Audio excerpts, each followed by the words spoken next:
How to fix your HD60 Pro in 4 easy steps. Stay tuned.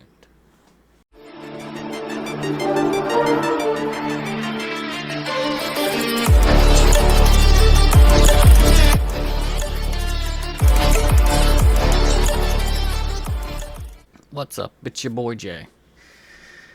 Here to help y'all fix your audio caption sound. Now, maybe a few of y'all were like, oh, my sound was working. Well, stick to this video and I should help you out.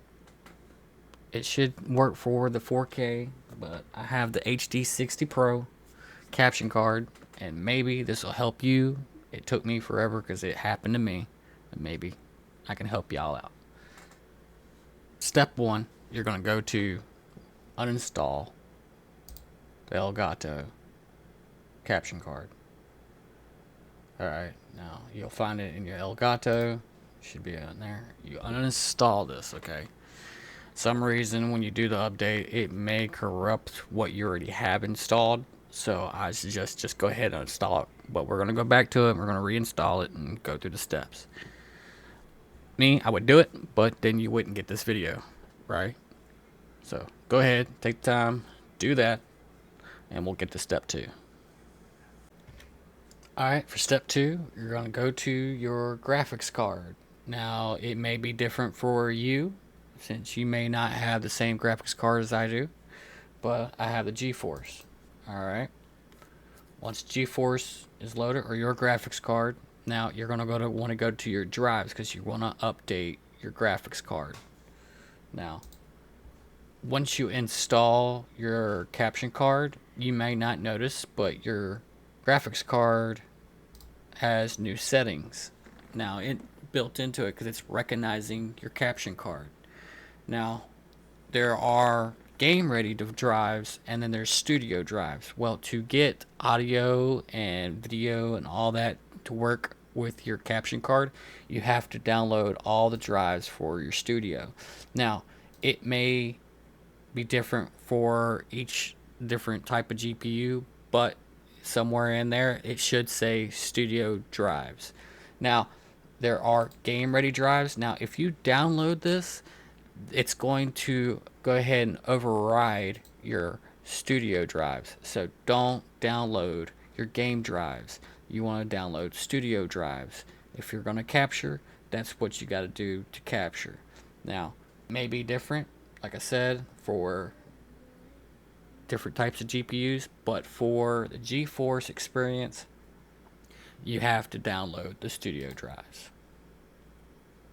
Alright, now we're at step 3. Real simple.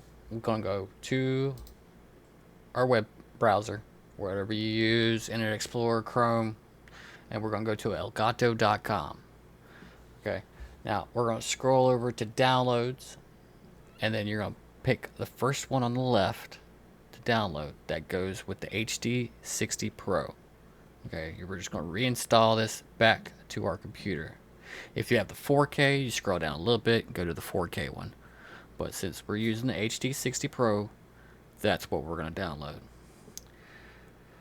If it was me, I would literally save this web page to your favorites just in case you have to come back to it later down the road for some reason. Say something goes corrupt, it starts malfunctioning again. Well, you have this saved in your histories.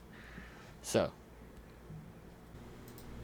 well, congratulations on making it this far. That means that you've completely finished the steps. And if you have these two right here, then you have done it successfully.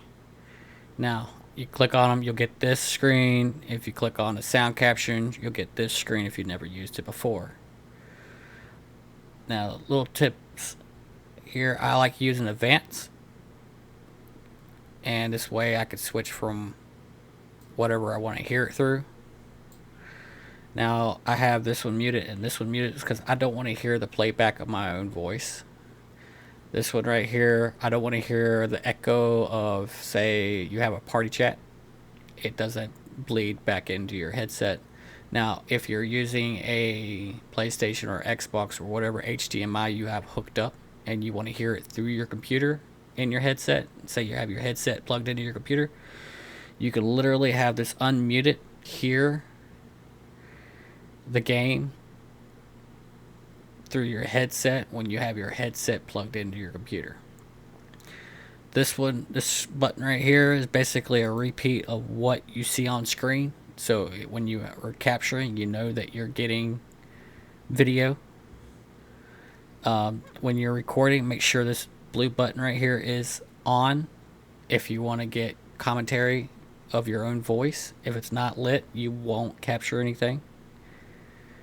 And another trick is to make sure that you have, when you hit the gears, that everything that you want your files to go to when you do a video is saving to where you put it. So if you actually have multiple hard drives in your system and you want it to go to a certain hard drive, this is a trick to do so you don't have it filling up the wrong hard drive. Say you have a small hard drive, well, it's almost full, and you go to saving it and it goes to the hard drive that's too small, and then you don't have enough room. It's a little trick. Then you got your hotkeys. I love setting these so when I'm wanting to record or want to stop the recording, all I gotta do is push a button on my keyboard. You could set them to whatever you like. And screenshots, it comes in handy. So if you get something where you want to make that a screenshot and you want to post it, say on YouTube, you can use it as a thumbnail. And then it's like, guys, yeah, I'll know about Xbox, where you can say Xbox record that. This basically is where you can set the timer of how far back you want to go, and you press the button and it will capture that last bit. Comes in handy, especially if you forget to hit the record button and you think you're recording. You can actually go back that amount of minutes and then still keep capturing what you've got going. So you can hit the record button, then hit cap back if you forget to hit the record, and it'll capture all that. Well, if this video came in handy for you, please smash the thumbs up button, and if you're new, subscribe. Helps out the channel. So I'll catch y'all guys later. Y'all take it easy. Peace. And I got two thick thoughts, wanna link the game. I got red, I got blue, what you want? The Chanel, Balenciaga, Louis Vuitton.